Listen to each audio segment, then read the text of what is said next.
Hello, everyone. Welcome into the Luchador Podcast here on, Wednesday, June the 5th, 2024, brought to you by Academy Sports and Outdoors. And by the way, speaking of Academy, Billy, my boys needed new shoes. Literally, this actually happened this week. Cruz needed new shoes. Go to Academy, got them some new boots, as they call it in the soccer world. We're able to do that. It's summertime, which means there's camp season, ID camps for kids in football and basketball and baseball. You can go there and get all your stuff. Father's Day coming up. You can get all your Father's Day gear there. I've gotten my dad's stuff there, polos and cool stuff, and pool equipment. I got a pool in the backyard. Yeah, we always have to buy little pool things. Nice to have a pool. You need to come hang out at my pool. I've never been invited to your house. You came over for UFC once. That's right. Yeah. That's right. Yeah. And as soon as the match was over, you were out the door. That was it. I just want to see who won. Speaking of, you can buy gloves. I think you can buy UFC gloves at Academy. There. I have bought mine there. You have UFC gloves? No, I have boxing gloves. I don't have UFC gloves yet. Okay, yeah, boxing gloves. I actually am trying to think of what to get my dad for Father's Day. Hunting equipment. From Academy. I'm leaning more towards trying to get him back into golf. Oh, okay. So we'll see about going that direction. And then Aggie gear, Astros gear. Well, he needs some better Aggie gear. I don't think he's going to run around in an Astros shirt or anything. But I do think a couple things that I'm specifically looking for, just some nice polo shirts that aren't the work shirts, and that. So I'm going to go there for that, and then shoes. Academy's got a great selection of shoes, and as most people listening would know, there are a specific type of dad shoe. They're usually bigger. You wear dad shoes. No, I don't. Yeah, you wear some tell me what I wear that are dad shoes. Horrific dad shoes. Are these the dad kids, shoes? Christian and Cruz could go get you some I have shoes. J's. I wear Brooks. I wear J's. Let me know what dad shoes I wear. And you buy Brooks at Academy. Exactly what I was going to say. I was going to get my dad like some kind of walk. I think he's out there running at 70. Sorry, us athletes know where to go. Get him some more up-to-date tennis shoes is what I plan to do. Oh. And they certainly have those at Academy. And to be honest with you, I might be buying myself a pair while I'm there. That's what I tend to do. I go shopping for somebody else. You buy yourself buy stuff for myself. It's all about you. Academy.com. No, it's not all about me. It's half about me. Academy Sports and Outdoors. Have fun out there. They're Texas born and bred. All right. Baseball. Oregon coming to town this weekend. Saturday series begins at 1 o'clock on Saturday. So each day, I do this every year. All right. Okay. I do so much research that I talk myself. You don't do research too. There's that side. There's like that this side morning, when you guys were talking about, I'm listening. I'm gonna tell you. Don't sidetrack. I made a mistake today. Oh, every day. It's like the first hour should show you the go hour. The no hour. The go hour, we produce more questions than answers. He will bring up a topic that we don't think about, and then I'm like, well, what do you... Yeah. And I'm like, please, bail out. Yeah, so Olin, today, y'all like tease this thing. Well, that's a good idea. It's like, where were you? Yep. He didn't know and where he in fairness, you ultimately got to a couple of them, like Heisman and Bama game. Those were two I specifically... Like, I paused it, I called Zane, and I'm like, what are they doing? We were right. Those two, and I was like, maybe, like, where were you when A&M won the Big 12 championship, which I was famously not at. Okay. I was in Curtin, Texas, at a buddy's house watching the game. Missed the last championship A&M's won in football.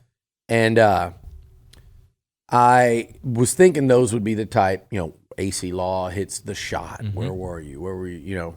Could go on and on. Instead, I get, where were you when Boise State beat Oklahoma in the 07 Fiesta Bowl? I'm glad you're going here. And then the other one was, an answer for where were you when Kobe Bryant died? Which, it's pretty sad. It's sad. It's tragic. Yep. But it also, I was like, what do either of these have to do with anything? And what a random thing. I'm glad. The Boise State OU. And not only that, but then it takes Olin an hour to figure out where the hell he was 17 years ago. Mm-hmm. What kind of What kind of pressure Well, hold on. and task is that? Did I make a mistake where I was? Because I knew exactly. I had Olin razor thought show. he was in Austin. Olin thought he might have been in New Orleans. He might have been in, Timbuktu. There's no telling. Let me explain to you a couple things first. But that thing drug on. Well, first off, I had no mistakes on that segment at all, so I don't appreciate. You were at your boss. That was I had my boss over for dinner. Dennis Kinney. Billy Liucci. Yeah. Never been invited for dinner. One time. So first off, I like to have our interns learn. Billy, he's no Dennis. No, you're not Dennis Kinney. Yeah. Our interns come up with content ideas. This was written by an intern for us on the program, and they chose the days. So they chose the Fiesta Bowl. They chose Johnny. Okay, and so the intern's going to have to. No, this is. I'm giving them props. I'm giving them an opportunity to have a segment. That's A. B. I didn't want to use every Aggie moment just in case we want to do this segment again. Okay, we save AC Law. Let me ask you this: You asked them, and they came up with the. No.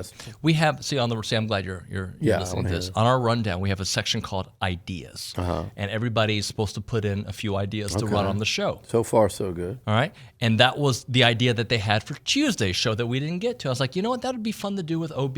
Let's do that the next day. I like they that. chose the topics, and I just copy and pasted it, and we went with it. So, but why did y'all go with Boise, Oklahoma? They put the 2007 because it was a memorable moment in college football. There was no, there was no one at the top. Coach Elko and I actually talked about this week, and we were laughing about something that was going on. I said, there's no one, was there no one there to just kind of put up their hand and say, hey, guys? And nowhere along the way did anyone go, wait, it's Texags Radio. What were we talking about? Some, borderline obscure. I'm glad you say that because people texted in the show volumes of texts saying, I love this segment. I love the segment. Yeah. I just thought the first two choices were like. Well, we just have an intern quit. Thanks. Yeah. You ruined the intern's life. No, that's called constructive criticism. They'll be like, okay. I said I love the segment. Now, with that said. Yes, sir. To the intern. Don't confuse Olin. He confuses himself. 10 minutes. But I'll say, Olin and I had a little fun exercise the other day. I was just curious about something when we were on the phone, and we started talking about it for like 20 minutes. If you want to put the interns on another thing that I'd love to be part of, if you'd like. Biggest what-ifs in Aggie history. Okay. So let's just shelve that. Biggest what-ifs in Aggie history. What-ifs in Aggie There's a what-if. History. All right, wrote it down. Bronny's a what-if.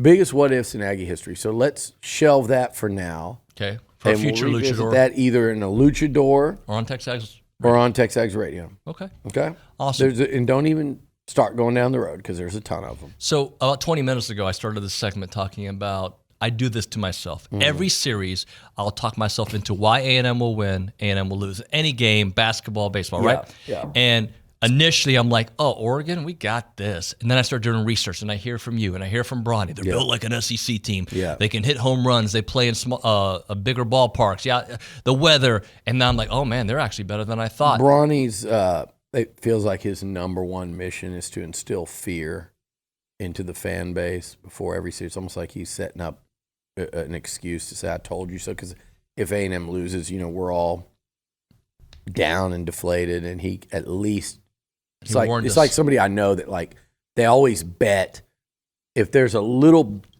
tiny window where they can bet against A&M, but then there's a chance that they can both, if A&M's an underdog, that's when they love betting against A&M, where there's a chance that they can win both. But if the Aggies lose by more than the point spread, at least they win money. It's like the ultimate, battered Aggie hedge. Right. And he's been doing this for years and years and years. Kind of disturbing because I feel like he's probably won a lot of money betting against A&M, and that bothers me as an Aggie, and it bothers our group of friends too. As a result, I feel like that guy should buy every lunch and dinner. Should be on him. But Bronny does it where he'll pump up the opponent to just insane measures and talk about how the best you can hope for in a road SEC series is to win one. And it's mission accomplished if you come home winning one, quote, holding serve. So he builds up the opponent to these majestic levels. And therefore, he can say, I told you so if they lose. At least he's got that. Now, with all that said, and all that shade being thrown because he's standing there hovering out the window right now as we speak, what I will say is Oregon's a real program. He's not lying. I've watched him on TV a couple of times, so I don't know like what they look like in person. I agree, though, they don't look like a UCSB or an Irvine or Fullerton from last year. They look more like a Stanford. You know, they're a power program out west. They are. Like if you think of so USC and UCLA have not been at that level. It's been Oregon and probably Arizona. If I'm ranking like just in the current state of affairs, like the top programs out west, I'm probably going, you know, in probably Stanford, Oregon State, 1 and 1A, and then probably Oregon, Arizona, 2 and 2B, and probably Oregon. Then I don't know. Arizona won a Natty though in the last however many years, so you put them ahead. But Oregon, you know, there are a ton of guys on this team that were a top 8 national seed last year. Maybe they weren't. I think they were, though, but they hosted a super regional last year. And they lost a thriller to Oral Roberts. Yep. They were 1 game away from Omaha. So really good baseball program. It's not so it goes beyond just the team. This is not like they were popped out of nowhere last year and were really good. It's a good program, and they recruit high level out west. So they got real players. And as he's described, they've got quality starting pitching. They strike a lot of guys out. It's been an issue for A&M. And it's a damn super regional, man.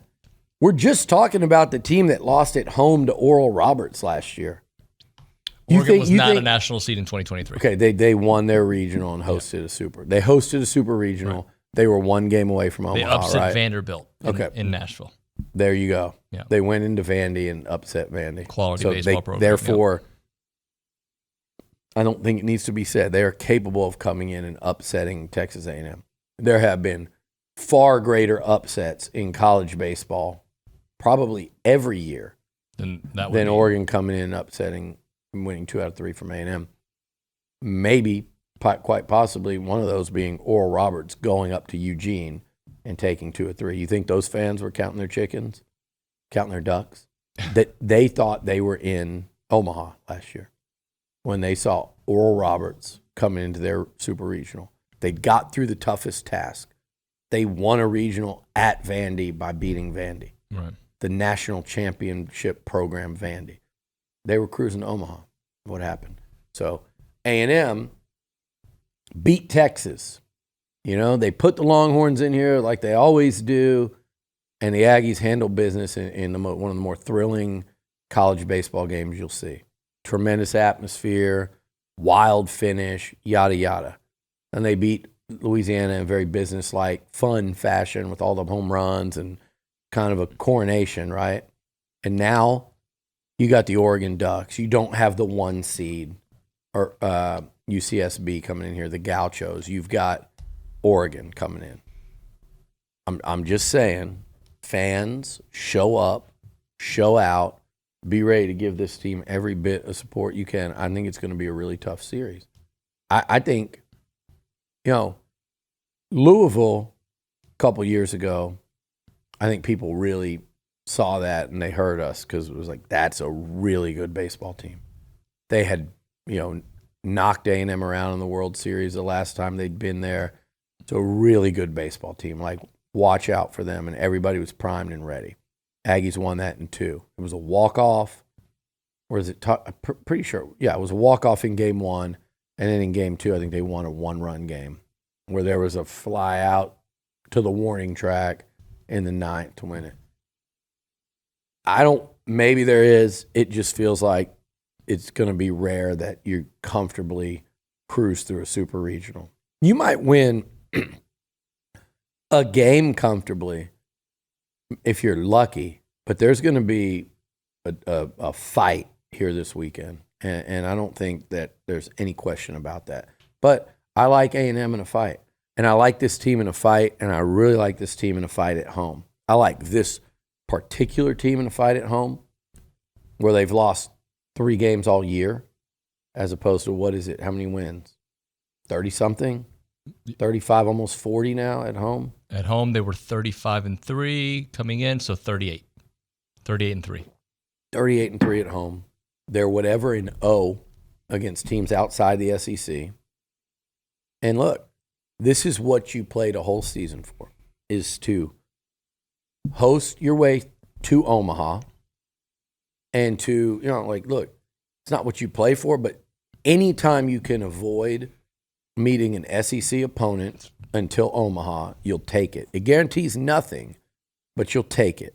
So we can talk all we want about what Oregon looks like, and this is not, don't think of this as some small ball West Coast team, and they're certainly not. I misspoke. They are 35-3. They were 32-3 coming in, so now 35-3. Okay, perfect. 35-3. So this is not some small ball West Coast team and this and that, and I get it. But they're also, you've faced plenty of teams of this caliber in a 3-game series.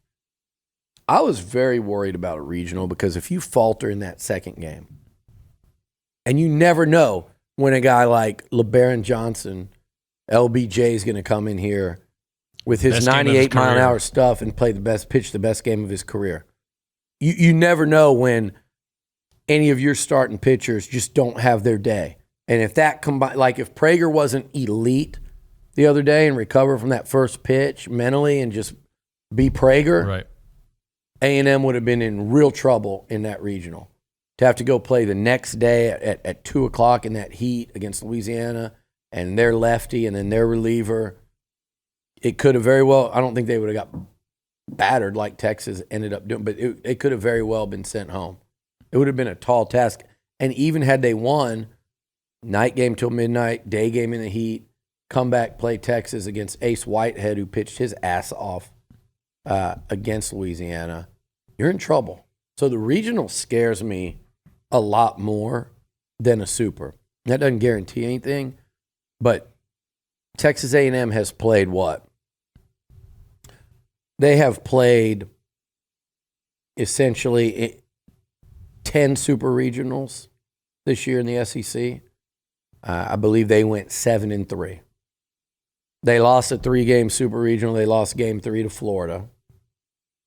They lost a 3-game super regional to LSU on the road in Baton Rouge. They lost a 3-game super to Ole Miss on the road in Oxford. Both of those, all 3 of those, they lost 2 out of 3. And that's it. At this stadium, they won a couple on the road, but at this place, they beat Georgia, who's in the supers. 2 out of 3, almost swept them. Arkansas. They swept Vandy. Yep. And then what there was Auburn. What's another? There's one more SEC series. I'm forgetting. At home? Yeah. Because they should have been 5 of them. They beat Bama there.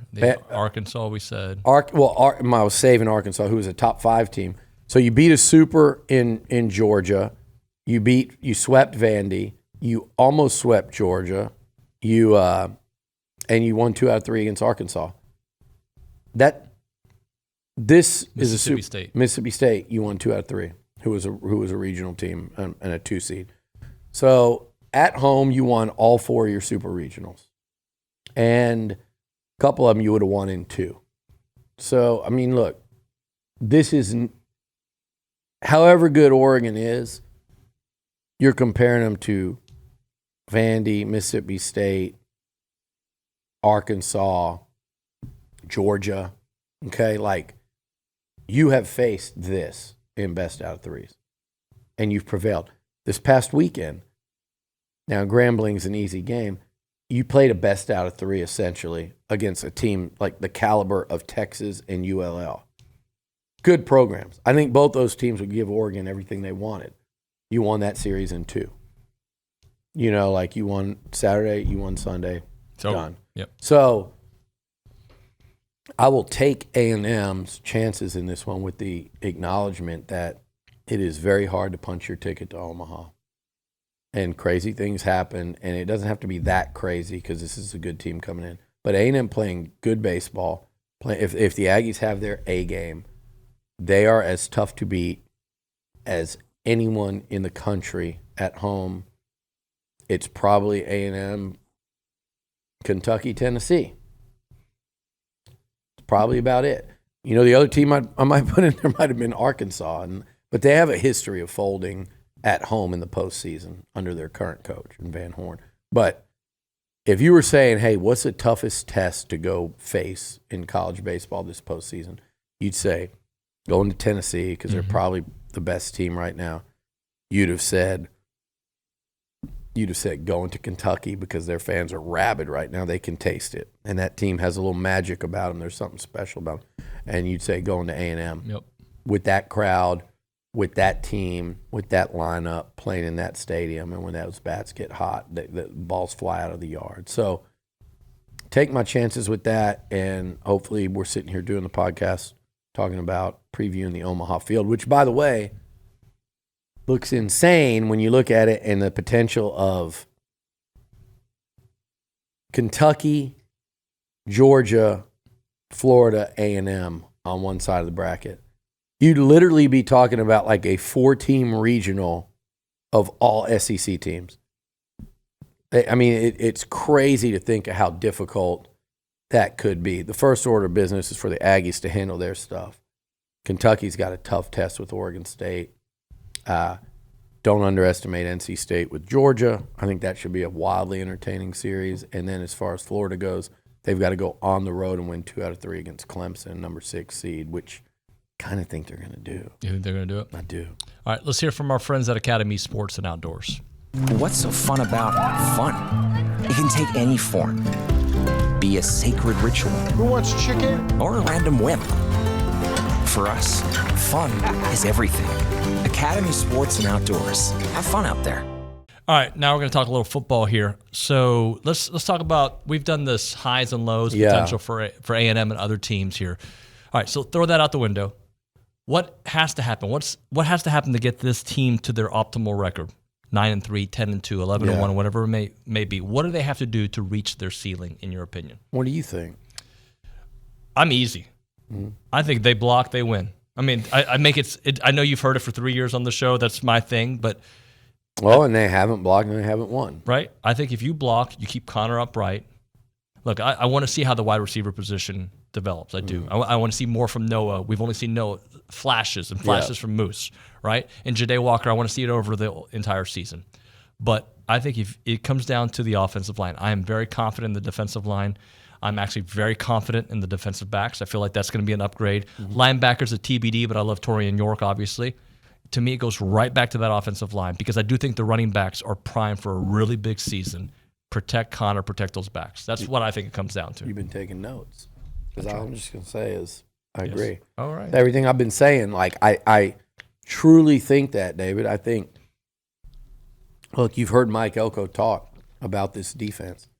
You've heard Mike Elko openly talk about areas he's concerned about, or areas that he thinks needs to get better, or areas that he doesn't think are there yet, or questions he has, or tempering expectations.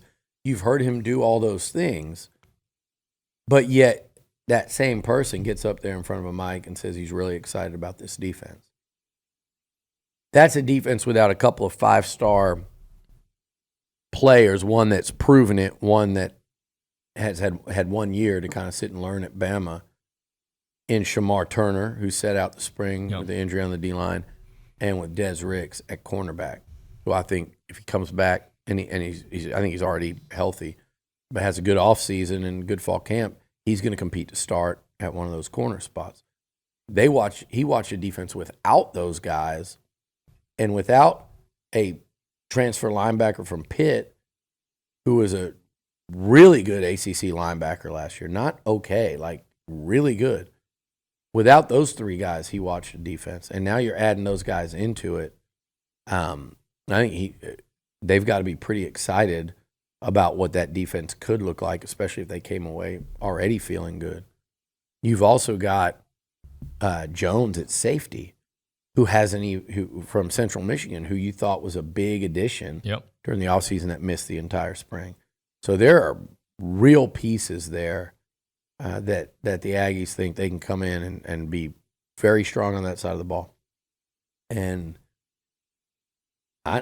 didn't he say something about this might be the best defense he's had here?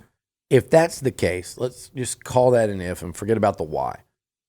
Then offensively, I think I said it the other day, they're very excited about running back, what Le'Veon Moss looked like, Reuben Owens, that 5-star talent. He's beyond flashing it now. Now he was out there showing it consistently this spring. Amari Daniels transferring E.J. Smith, who's a veteran. They really like that backfield.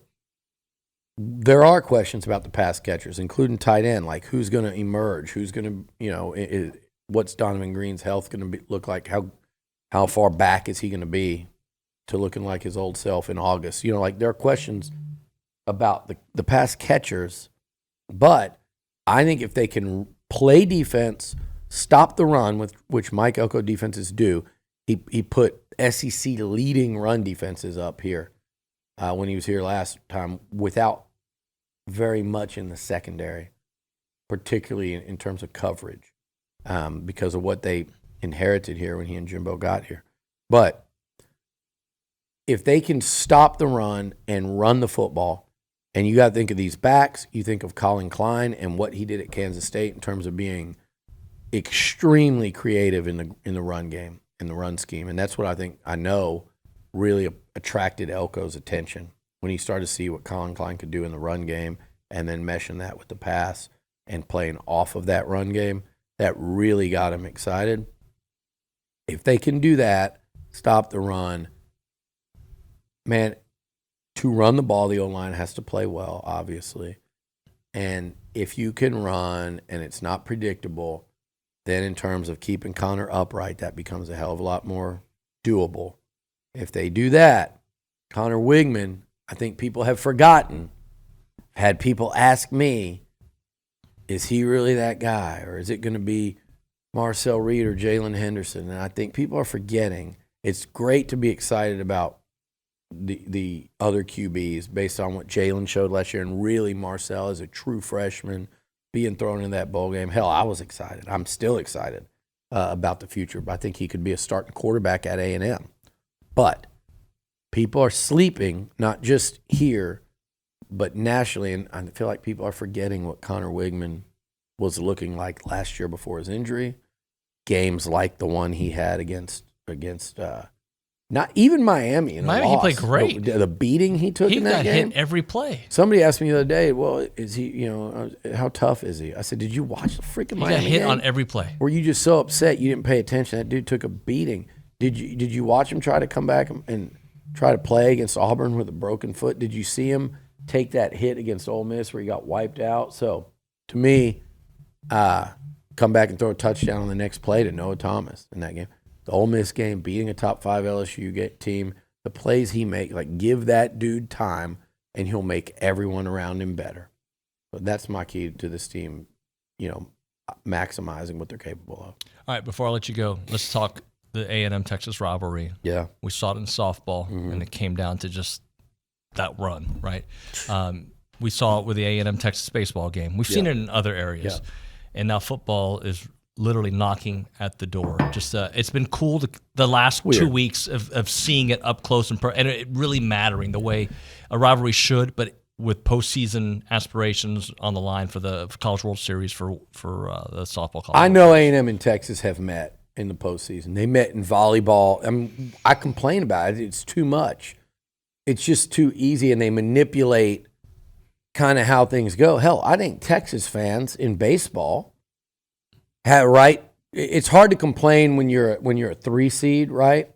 But they have a right to go, yeah, of course they're going to send us to the number 3 overall seed in A&M, when maybe they could have been just sent out, let's say, to an Oregon State or to UCSB or somewhere where they might have had more success than putting a number 3 team in the country in front of them. They probably had a legitimate gripe. And I thought they played exceptionally well. They rose to the occasion, just like A&M softball rose to the occasion in Austin. Hell, I would say if A&M softball wouldn't have been pitted against Texas, They'd still be they playing. might be playing again a best of 3 starting tonight. OU is still the best until proven otherwise. I think Texas wins that series, and I think they might win it 2-0. But, Aggie softball they got swept by Florida, but they gave Florida all they could handle in Gainesville to end the regular season. They gave Texas all they could handle. Those 2 teams were that close to playing for the national championship. That A&M team, we could have been talking about another series between those 2 teams, best of 3. Right. I loved watching A&M and Texas battle. Even when A&M lost in softball, as a fan, that was a very rewarding, fulfilling series to watch. If you liked competitiveness, if you liked passion, if you liked tension, emotion, all of those things, players on both sides consistently, repeatedly rising to the occasion, that's what a rivalry does. Yep. And A&M has lacked that in a lot of areas since joining the SEC. And for them to come in here in baseball, the tension in the air throughout that game when it was 1-1, 2-1, 2-2 in those extra innings, and every time there was a base runner and every time the Longhorns sent someone to the plate in the bottom of a tie game, trying to walk off Texas A&M on their own field, I mean, that was real. And now with the Longhorns and all their hype coming to Kyle Field at the end of the season, and every time Mike Elko or Steve Sarkisian or Trev Alberts or Chris Delconte sit down in front of a microphone, they're asked about it, they should be. And they shouldn't downplay it, and they should embrace it. And for anyone here in this space at A&M that comes from another program, or don't downplay that shit. I'm tired of it. Don't downplay like, man, why do Aggies care so much about Texas? We care about everyone else. So cut the crap. Like, go to Bluebell Park at Olsen Field this weekend, and they're not playing Texas. And they're playing the Oregon Ducks from out in Eugene, Oregon. And that place will be packed. It'll be rabid. Go to Kyle Field when Notre Dame's here in August and tell me that it's not got the same. But there's something different. And I think every coach on this staff, every athlete in this department, every coach in the athletic department, from head coach to assistant, if you don't embrace that rivalry and you don't make that a hatred thing, then you're doing it wrong. Yep. And you don't get it. There's room for one rival to stand out over the rest. For coaches, for fans, for players, athletes, all of it. There's room for that. You can handle the bandwidth. It's one game a year. It's one series a year. It's one event. Like, you can get up a little extra for that one, and there's nothing freaking wrong with it. And I am the first person that said I did not want to see A&M play Texas in football when they weren't in the SEC. You're giving up your biggest advantage. You know how big an advantage it is? It's such an advantage that Texas decided to follow you and join, because they recognize finally, like, yeah, they're in a better place. We need to get to a better place. Nothing wrong with that. It's what happened. They recognized it. Oklahoma recognized it. They left the Big 12. They came. Before that, I did not want to see A&M and Texas play unless it was in a meaningful bowl game. Bare minimum, the Cotton Bowl. Jerry World, split sides, that was big enough. No, anything lower than that to me was not big enough. Kyle Field this coming November is big enough. Super regionals with a chance to go to the softball World Series, big enough. Texas A&M, Texas in baseball, in almost like it felt like a do-or-die regional game in extra innings, big enough. So let's go. We got a great tease. I think it's been great for both fan bases. Let's tee it up. All right, so pending baseball, hopefully we'll do another Luchador next week with Bronny, right? Hopefully that's the plan. And then we'll do a deep dive into the summer primer. So we'll do that for football, you and me here in a week or two. Or at some point. Yeah, summer, off-season primer. That's great. Thank you to Academy. Thank you to Billy. Right. See you guys next time. Fun, memories, friendship. We're here for all of it. Here for the big moments And the small ones, too. We're here for unforgettable triumph, momentary misfortune, and the impromptu throwdown. We're out here each day, chasing something great. Call it adventure, call it play, we call it fun. Academy Sports and Outdoors. Have fun out there.